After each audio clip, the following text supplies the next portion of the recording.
The neighborhood was known for its manicured lawns, its symmetrical flower beds, and its identical rows of houses painted in shades that could only be described as lifeless. Beige, off-white, eggshell, taupe, each one indistinguishable from the other. For the Homeowners Association, uniformity was the crown jewel of their rules, and the board prided itself on enforcing that sameness at all costs. When the homeowner first moved into the neighborhood, he noticed the lack of variety, but thought little of it. His focus had been on the house itself, the quiet street, and the proximity to his new job. At first, it felt like the kind of safe, structured place where nothing ever changed. That impression didn't last long. It began with the first letter, slipped into his mailbox. A cream-colored envelope embossed with the HOA seal. It announced itself with an almost smug weight. Inside, neatly typed lines informed him that the house he had recently purchased would need to undergo an exterior paint update within 6 months. The board insisted that fading, weather-worn paint was unacceptable, and the house must be brought up to the neighborhood's aesthetic standard. That phrase, aesthetic standard, echoed in his mind long after he read the letter. He looked around the neighborhood again and realized what it really meant. Every house looked cloned. Every front yard screamed conformity. What the HOA considered an aesthetic standard was, in reality, a rigid demand for control. He wasn't opposed to repainting. He had already considered it. But when he flipped to the back of the letter, he found the list of approved colors. 12 options, all of them painfully dull, repeated across the entire neighborhood. Beige, taupe, grayish. The darkest shade permitted was something optimistically named desert dusk, which looked more like faded dirt. For most people, this would have been a minor inconvenience. Choose one of the approved shades, repaint, and move on. But for him, the idea of surrendering to this bland uniformity didn't sit right. He believed a home should be an expression, not a submission. And beneath his calm exterior, there was a stubborn streak that had carried him through far greater challenges than this. The second letter arrived 2 weeks later, this one sterner in tone. The HOA reminded him of his obligation and suggested scheduling the repaint soon, as failure to comply could result in escalating fines. He knew the tone well. It was the language of intimidation, dressed up in polite formatting. He began studying the HOA's bylaws. Late nights at the kitchen table turned into hours of combing through documents, flipping through paragraphs thick with legal jargon, searching for contradictions, loopholes, or any opening that could be used against them. The board members counted on homeowners skimming through the rules, overwhelmed by the wording and giving up. But he had patience, and he had time. That's when he found it. Buried in a section labeled Exterior Modifications was a clause, so oddly specific that it felt almost like a relic of a forgotten dispute. It stated that, while homes must adhere to approved neutral tones for exterior painting, artistic displays or seasonal decorations shall not be considered violations if deemed temporary and non-structural. It was vague, it was messy, but it was enough. The word temporary wasn't defined, nor was artistic. To him, those two words opened a door wide enough to drive an entire rainbow through. If the HOA wanted to demand beige, then beige they would get alongside every other color in existence, splashed across the house in a way they could never have predicted. He began to sketch his idea on graph paper late into the night, envisioning a facade so bold it would shock the conformity out of every corner of the neighborhood. A plan formed, carefully balanced between rebellion and technical compliance. He wouldn't just repaint the house. He would transform it into a canvas. The HOA expected obedience. What they were about to get was a masterpiece of spite, and as the first weekend of painting approached, with gallons of paint stacked in his garage, he couldn't help but smile at the thought of what was coming. The neighborhood had no idea what kind of storm was about to hit it.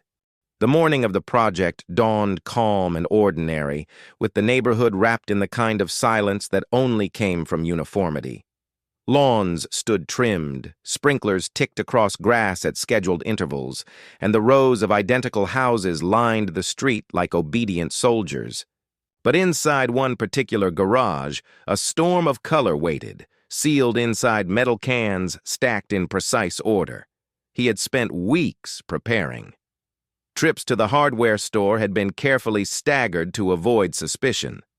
One day, he bought rollers. Another day, he carried out brushes. And then, slowly but surely, the paint itself. Not just one or two shades, but dozens.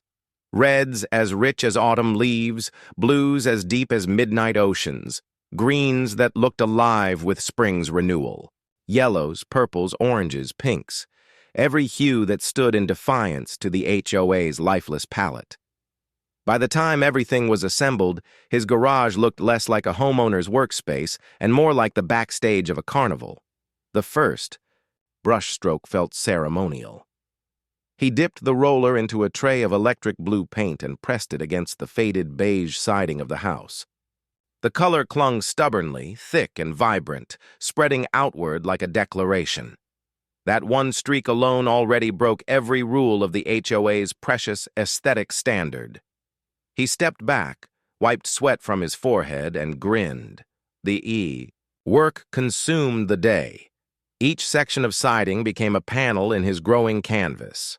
He didn't paint evenly, nor did he attempt to maintain any pattern recognizable to the uniformity obsessed. Instead, he worked as if the house itself demanded liberation. One wall glowed orange and pink in uneven streaks, while another shimmered with blues and greens like waves colliding. The front of the house he reserved for something special. With painter's tape and meticulous planning, he laid out the structure of an enormous rainbow arching proudly from one corner of the porch across the facade. The stripes weren't perfectly even, nor did they need to be. The imperfection itself spoke louder than perfection ever could. As the hours dragged on, the heat of the sun baked his shoulders and dried the paint in thick, glossy streaks. Sweat dripped into his eyes and his arms ached with the repetition of motion, but the vision kept driving him forward. And then the neighbors began to notice. At first, it was nothing more than curious glances.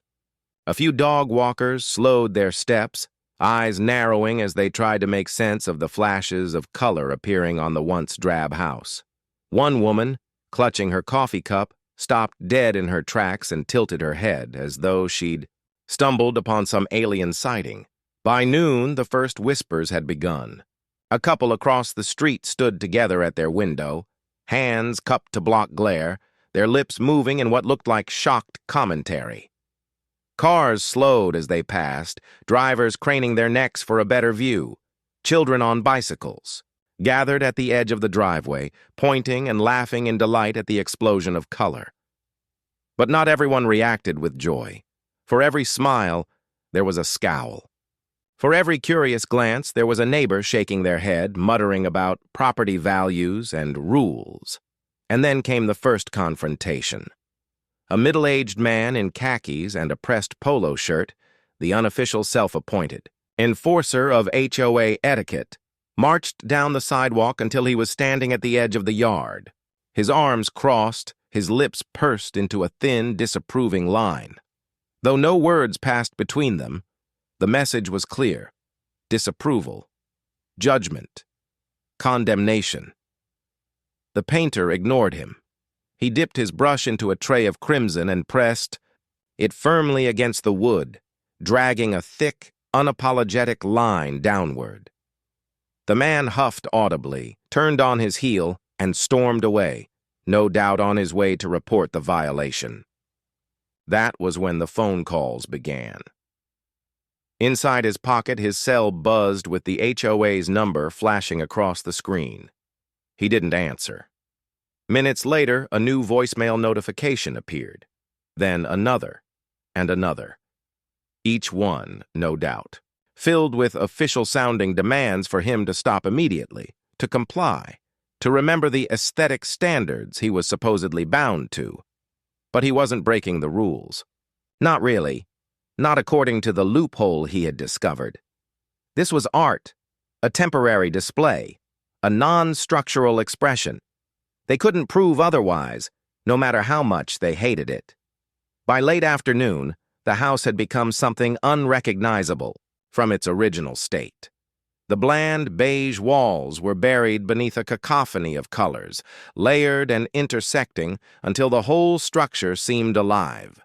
Where the HOA demanded conformity, the house screamed individuality. Where they prized dullness, the walls radiated energy. The rainbow arch across the front porch had dried into a gleaming centerpiece. It wasn't perfect. Edges bled, lines wavered, but it was undeniable. No one could look at the house without feeling something, whether admiration or rage. That evening, when the sun dipped low and cast a golden glow across the neighborhood, the spectacle became impossible to ignore. Every house, once nearly invisible in its sameness, seemed to vanish in the shadow of the rainbow-colored anomaly that now stood among them. Neighbors gathered in small clusters, whispering furiously. A few snapped photos with their phones, already, spreading the image beyond the confines of the street. And then came the HOA itself. A white SUV, marked with the association's logo, rolled slowly into the driveway just as he was rinsing brushes in the yard. Two board members stepped out, one carrying a clipboard, the other adjusting her sunglasses with a look of barely concealed disgust. They walked the perimeter of the property, scribbling notes, pointing, shaking their heads. Though they tried to maintain composure, their faces betrayed them. This was not just a violation in their eyes. This was rebellion. This was mockery. This was the unraveling of the control they worked so hard to maintain. They didn't speak directly to him. Instead, they taped a bright orange notice to the front door, a glaring mark of supposed shame. The paper flapped in the breeze, its bold black letters declaring a notice of violation and threatening fines, legal action, and further enforcement steps. But what the HOA didn't realize was that he had already prepared for this. He had studied the bylaws, memorized the clauses, and built his entire project around the very loophole they had overlooked. He wasn't afraid of their threats. If anything, he was thrilled to see them panic. That night, as darkness fell and porch lights flickered on up and down the street, his house stood illuminated by floodlights he had deliberately placed. The colors glowed under the artificial beams, refusing to fade into the shadows. It was a beacon of defiance in a sea of submission. Inside, he sat at the kitchen table, sipping a drink and staring at the HOA's violation notice. He read it carefully, noting each phrase, each threat, each attempt at intimidation, and he smiled, because he knew what the next step would be. The HOA had declared war, but they had no idea how prepared he was to fight. And outside, glowing under the floodlights, the rainbow house waited, daring the board to make their next move. The morning after the first violation notice, the neighborhood carried an atmosphere that was anything but ordinary. A strange electricity buzzed in the air, the kind that accompanies a scandal in a place that prides itself on perfection. Conversations, whispered over hedges, murmurs exchanged while watering plants, furtive glances directed toward the rainbow house as though it were both an attraction and a crime scene. The board's SUV had been parked outside for nearly an hour at dawn, its hazard lights flashing like a warning beacon to the entire street. Two board members had returned, this time accompanied by the association's property manager, a man whose stiff posture radiated authority but whose eyes betrayed discomfort at being dragged into what was clearly spiraling beyond his control. They circled the house again, pointing, scribbling notes, and snapping photographs, all while neighbors peeked through curtains or lingered on porches to witness the spectacle. By mid-morning, another envelope appeared on the front door.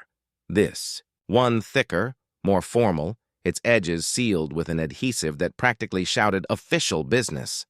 Inside, the language was sharper. The HOA declared the property out of compliance and announced immediate fines accruing daily until the house was returned to acceptable standards. The amount was staggering: $250 per day, with threats of escalating penalties, liens, and even legal action. Most homeowners would have panicked at such a declaration. Most would have surrendered, scrambling to cover the rainbow walls in beige in order to stop the financial hemorrhage. But this homeowner was not most. He read the notice carefully, slowly, savoring each exaggerated phrase. He knew their threats carried weight only when unchallenged. He had studied the bylaws more carefully than anyone on that board, and in those bylaws the truth sat plainly, waiting to be wielded like a weapon. The clause he had discovered, the one about temporary artistic displays, was vague enough to give him room to maneuver. Nowhere did the rules specify how long temporary was. Nowhere did they define artistic. As long as he maintained the framing of the project as an art installation, he could stand firm.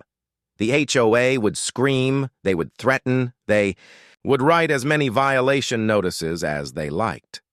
But legally, they were standing on sand. Still, he knew the fight would not remain on paper. HOAs thrived on intimidation. They counted on homeowners folding under pressure, too afraid to challenge. Their authority, that was the game, and he was ready to play it. By the second week, the neighborhood had split.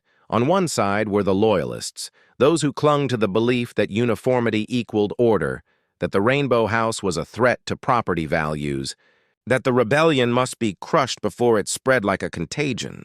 They muttered angrily at neighborhood gatherings, spoke darkly of lawsuits, and even went so far as to post passive-aggressive signs in their yards with slogans like "Respect the rules" and "Keep our neighborhood beautiful."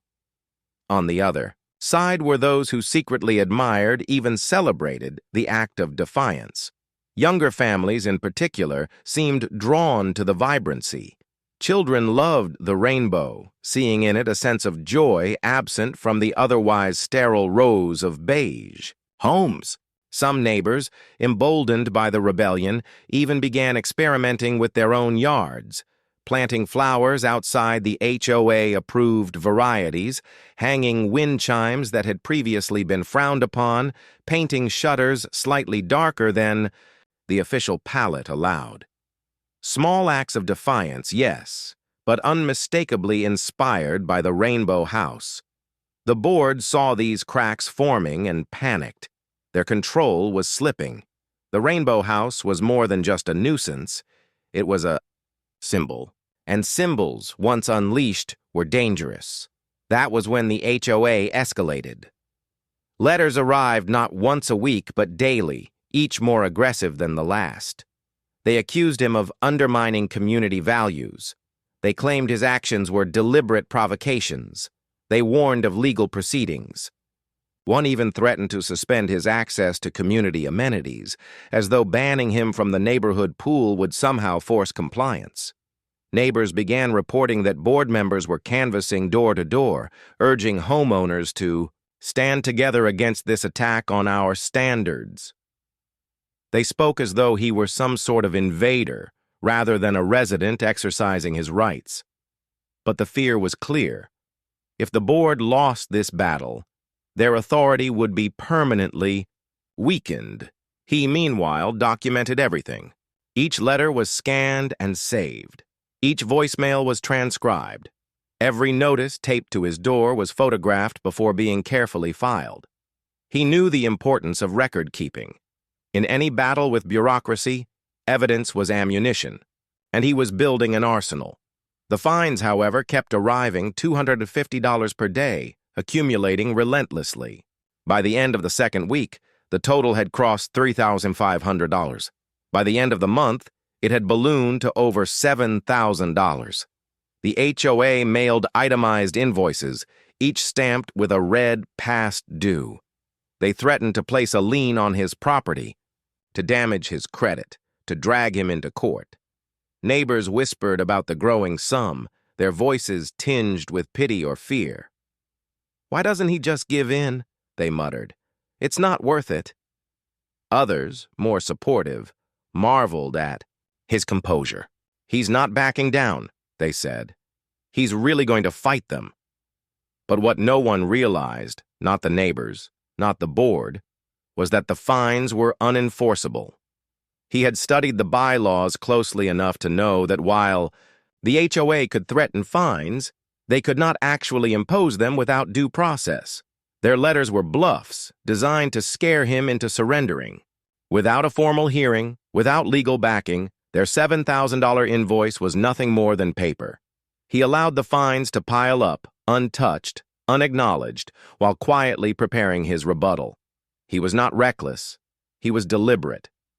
And when the time came, he would strike with precision. Meanwhile, the Rainbow House continued to evolve.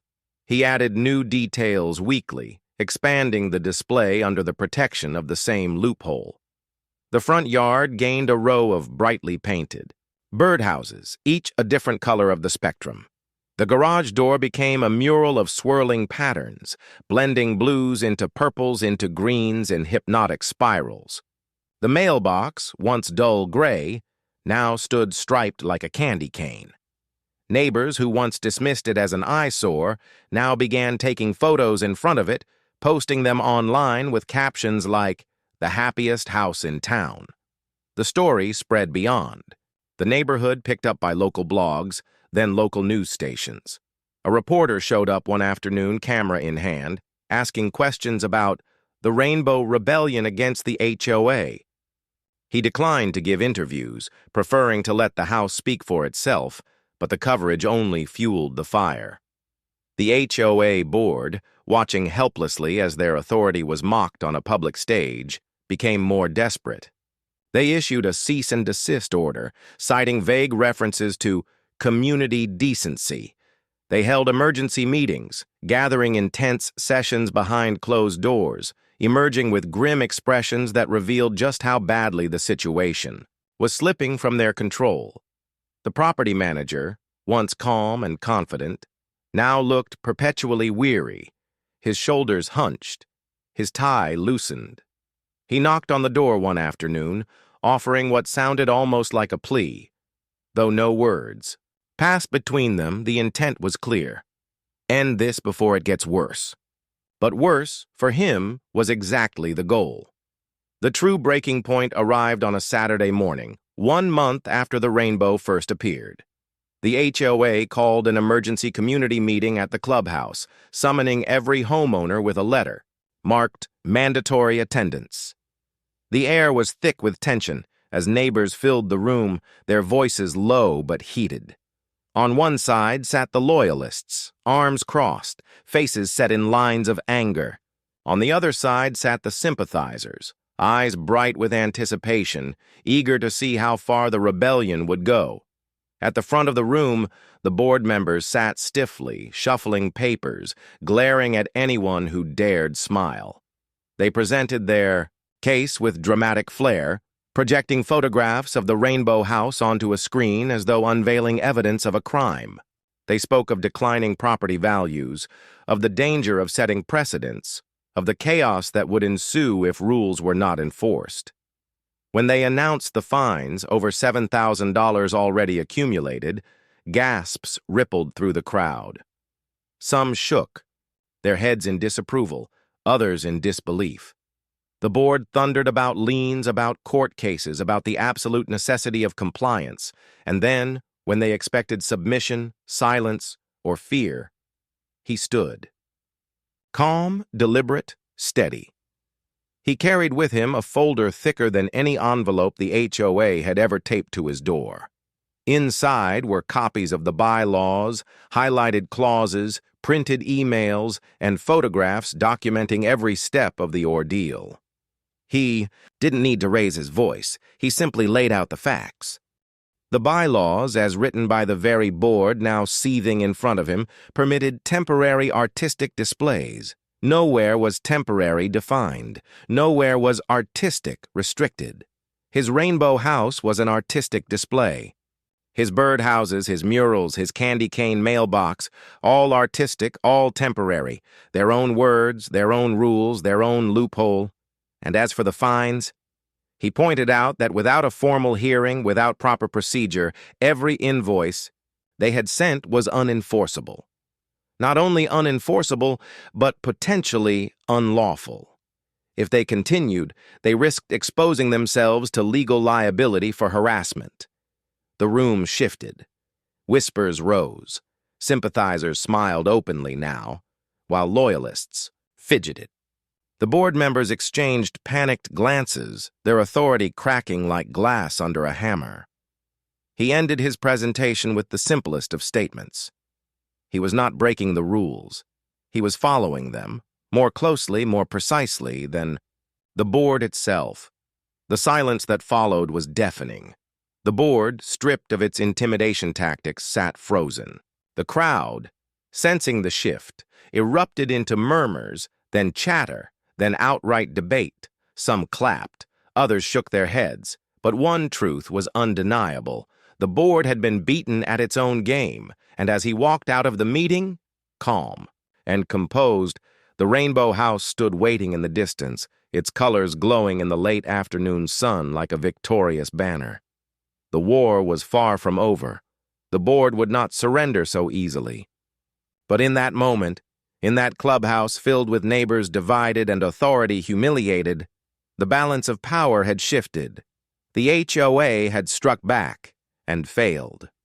The fallout from the community meeting lingered in the neighborhood like the heavy air after a storm.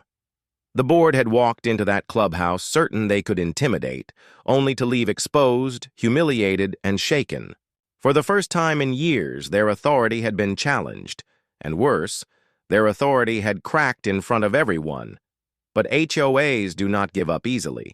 To them, control is not just preference, it is survival. And when control slips, desperation takes hold. The next phase of the war began quietly, not with another bright orange notice taped to the door, but with shadows of legal intimidation. Within a week, an envelope arrived not from the HOA, but from a law firm with a polished downtown address. The letter, printed on crisp letterhead, carried the tone of something far more serious than the HOA's usual bluster. Words like breach of contract and nuisance to community welfare filled the page, strung together with citations to legal precedents cherry-picked to sound intimidating. They threatened lawsuits, injunctions, liens, and damages for loss of property value. To the average homeowner, such a letter would have been terrifying. It was designed to be. The HOA board, licking its wounds after the disastrous meeting, had hired attorneys not to win in court, but to frighten him into surrender. Their strategy was simple: make the fight look too expensive, too dangerous, too exhausting to continue. But he had anticipated this move. He read the letter carefully, page by page, line by line, and found it filled with the same hollow core as the board's violation notices. The attorneys had been fed one-sided information by the HOA, their arguments resting on the assumption that he was violating clear, established rules. But the rules were anything but clear. He had the bylaws, the loophole, and a documented history of compliance. He wasn't reckless enough to ignore the letter, though. He sought counsel, consulting with a lawyer of his own. The consultation confirmed what he already suspected. The HOA's case was flimsy, unenforceable, and likely to collapse under scrutiny. Still, having his own legal ally reassured him. The fight was no longer just his. It was backed by expertise and legitimacy. The board's next move was more insidious. City inspectors began showing up at his property. At first, it was one.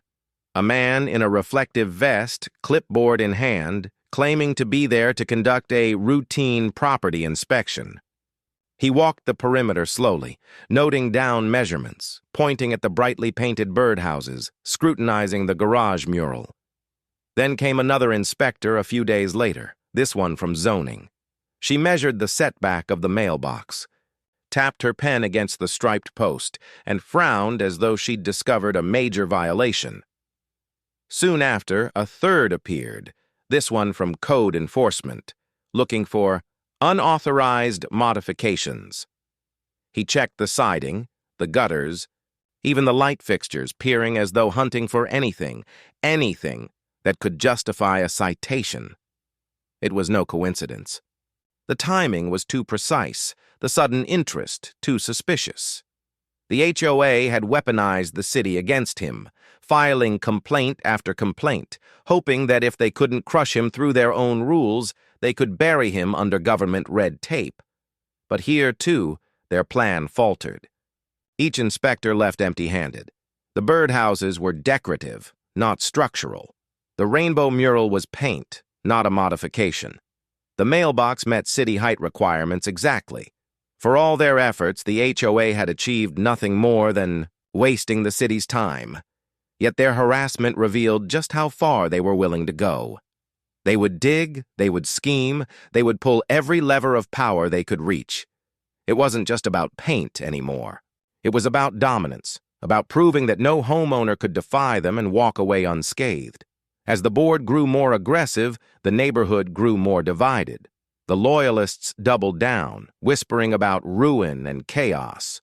Some began leaving anonymous notes in his mailbox, scrawled in angry handwriting. "You're destroying our property values. Sell your house and leave." One note went further. "If you don't repaint, we will make you." The tone had shifted. From disapproval to hostility, it was no longer just about rules. It was about resentment, about the fear that his defiance would unravel the entire system of control. But on the other side, his support grew louder. Neighbors sympathetic to his cause began defending him openly. Some offered words of encouragement when they passed on the street. Others started decorating their own homes with small bursts of color, flower pots painted bright red, shutters deep blue, garden gnomes in rainbow outfits. What began as a single house of defiance was becoming a movement. The rainbow house had become more than a personal rebellion. It was a symbol, and the HOA knew it. Desperation led them to their boldest and riskiest move yet. One night, just past midnight, the sound of tires crunching on gravel broke the quiet street. A dark SUV rolled slowly past the rainbow house, its headlights off. Inside, shadows shifted, watching. The vehicle paused in front of the home for a long moment before moving on. It wasn't the first time. Neighbors reported seeing unfamiliar, cars idling near the house at odd hours. Once, he found footprints near the side gate, too large to belong to a child. Another morning, the floodlights he had set up to illuminate the rainbow walls were found unplugged. The board would never admit to such tactics, of course. Officially, they clung to their legal letters and violation notices, but the intimidation was unmistakable. The message was clear. They wanted him to feel unsafe, to feel outnumbered, to feel as though surrender was the only way forward. But instead of cowering, he fortified. Security cameras went up around the property, motion activated and recording, to the cloud. Floodlights were upgraded, brighter and more secure. Signs warning of surveillance appeared on the fence. And far from intimidating him into retreat, the harassment only deepened his resolve. Every attempt the HOA made to crush him became another story to tell, another layer of proof that they were not protectors of the neighborhood, but oppressors desperate to preserve power. The conflict had now spilled far beyond the neighborhood. The local news station returned, this time with a full segment featuring interviews with both sides. The Rainbow House appeared on screens across the county, its colors beaming proudly. Supporters praised it as a stand against unnecessary control. Loyalists condemned it as selfish vandalism. The HOA board declined to appear on camera, but their written statement dripped with the same pompous tone. The association is committed to preserving community values and protecting property owners. Social media amplified the story further. Photos of the house spread rapidly, hashtags emerged, debates flared. Strangers from across the country weighed in, some cheering the rebellion, others siding with the HOA. The story had grown into something larger than anyone anticipated. A battleground between individuality and conformity, freedom and control, and through it all the house remained. The rainbow never faded, no matter how many violation notices piled up, no matter how many threats arrived in official-looking envelopes. It stood like a defiant banner, daring the HOA to try again. The breaking point came with a certified letter delivered by courier. The envelope was heavy, thick with documents, its weight alone intended to intimidate. Inside, the HOA's attorneys announced that they were filing for an injunction in civil court. They demanded the immediate removal of the rainbow paint, restoration of the home to an approved color, and payment of all fines accrued. Failure to comply, they declared, would result in liens, foreclosure proceedings, and recovery of all legal costs. This was the move they had been building toward all along. Their bluff had escalated into a gamble. He sat at his kitchen table, the thick packet spread out before him, floodlights outside illuminating the rainbow walls through the window. The board believed they had cornered him. They believed the weight of court, of judges and lawyers and legal fees, would finally force him to bend. But he smiled, because this was exactly where he wanted the fight to go. In court, there would be no intimidation, no whispered threats, no shadowy SUVs prowling the street at night. In court, there would be rules, real ones, evidence, precedent, procedure. And in that arena, he was ready. He had the bylaws. He had the loophole. He had the documentation of every violation notice, every hollow fine, every inspector who had walked away empty-handed. He had everything he needed to show the truth, that the HOA had overreached, that they had harassed, that they had abused their power. The HOA thought they were calling his bluff. But in reality, he had been calling theirs from the very beginning. And as he prepared his own legal response, gathering his lawyer, compiling his evidence, and readying himself for battle, the neighborhood buzzed with anticipation. The Rainbow House had started as one man's rebellion. Now it was about to become the centerpiece of a courtroom showdown that would decide far more than paint. The HOA had dragged the fight into the open, and they were about to regret it. The day of the hearing arrived like the climax of a play that the entire neighborhood had been watching unfold in acts. Weeks of tension, months of conflict, and countless pages of notices, fines, and threats, all funneled into this single moment. The courthouse, a stone building with steps worn smooth by decades of disputes, became the stage for a battle far larger than paint. Inside, the atmosphere was thick with anticipation. The HOA had come armed with their attorneys, 3 of them, dressed sharply, briefcases bulging with files. Their expressions radiated confidence, though beneath the surface their eyes betrayed exhaustion. They had been dragged into this fight unwillingly, forced to defend a board that had overreached, and though their posturing remained professional, the cracks were there. On the other side sat the homeowner, calm, steady, a folder of documents, neatly organized, every piece of evidence labeled and ready. He wasn't here to make a scene. He was here to dismantle. The judge, a stern woman with silver hair pulled back into a bun, entered with the authority of someone who had seen countless petty disputes escalate into melodrama. She wasted little time, reminding both parties that this was a civil matter, not a spectacle. But even her no-nonsense demeanor couldn't completely mask the intrigue.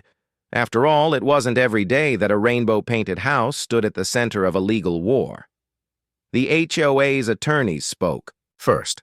Their arguments were polished, rehearsed, designed to overwhelm with volume rather than substance. They projected images of the Rainbow House onto a screen, pointing dramatically as though unveiling evidence of a crime. They spoke of neighborhood, standards, of shared values, of the duty of all homeowners to protect property values. They emphasized the supposed damage done to the community's reputation, painting the homeowner as reckless, selfish, even disruptive. They presented their mountain of fines, thousands upon thousands of dollars allegedly owed. They cited vague clauses about harmony of design and protection of community aesthetics. They leaned heavily on emotion, insisting that the house had divided the neighborhood, fueled discord, and endangered the stability of property, investments. Their closing statement was a flourish of indignation. If the homeowner was allowed to get away with this, the very foundation of the HOA system would crumble. It was the same rhetoric they had repeated in letters, in meetings, in threats. But this time it wasn't whispered in driveways or delivered on orange notices. It was under oath, in front of a judge, with rules and evidence that could not be twisted by intimidation alone. Then it was his turn. He stood calmly, carrying his folder to the podium, and began not with flourish, but with precision. He laid out the bylaws, the board's own words, their own rules. He highlighted the clause about temporary artistic displays, pointing to the glaring absence of definitions for both temporary and artistic. His house, he explained, fell squarely within that allowance. It was paint, non-structural, temporary by nature. By the letter of the law, he had not broken a single rule. He then turned to the fines. Each notice, each invoice, each threatening letter was presented to the court, documented with dates and copies. He explained how the board had skipped the required procedure, no formal hearing, no due process, no opportunity for defense before fines were declared. By their own bylaws, the fines were invalid. Unenforceable bluffs meant only to intimidate. And then, methodically, he unveiled the harassment. Photographs of inspectors leaving his property empty-handed. Emails reporting complaints that led to nothing. Security footage of SUVs idling outside at midnight. Records of anonymous notes slipped into his mailbox. Each piece of evidence stacked higher and higher until the board's polished facade crumbled into something far uglier. Not enforcement, but harassment. The courtroom shifted. Whispers rippled among the spectators, some of whom had come out of curiosity, others out of loyalty. Even the judge's expression hardened as the weight of the documentation grew undeniable. He concluded not with drama, but with quiet finality. The HOA had abused its power, weaponized intimidation, and pursued baseless fines. All because he refused to submit to their narrow definition of conformity. The HOA's attorneys scrambled in rebuttal, but their confidence had evaporated. They argued that artistic displays had never been intended to cover something so extensive, that the house was not temporary but permanent, that the spirit of the rules had been violated even if the letter had not. But the judge cut through their appeals with questions sharp enough to pierce steel. Why had the board failed to define temporary? Why had they not held proper hearings before issuing fines? Why had city inspectors been dispatched without merit? Each question tightened the noose, leaving the attorneys fumbling for answers that wouldn't come. By the end, the polished arguments had collapsed into little more than complaints. They were no longer presenting a case. They were begging for control. When the judge finally spoke, the room stilled. Her words were measured, deliberate, but they carried the weight of authority. She acknowledged the HOA's intent to preserve community standards, but noted firmly that intent did not excuse overreach. The bylaws, as written, permitted temporary artistic displays, and the lack of definitions was the responsibility of the board, not the homeowner. To punish him for following the letter of the rules would be unjust. She declared the fines unenforceable, dismissed the HOA's claims of breach, and ordered them to cease their harassment. Moreover, she warned the board that further frivolous actions could expose them to liability. The ruling was decisive. The HOA had lost. The homeowner, calm as ever, thanked the court, gathered his folder, and left. No celebration, no theatrics, just quiet victory. But outside the courthouse, the story had already spread. Reporters had gathered, cameras flashing, eager to capture the man who had stood up to an entire HOA and won. His rainbow house wasn't just a home anymore. It was a headline. The aftermath rippled through the neighborhood like an earthquake.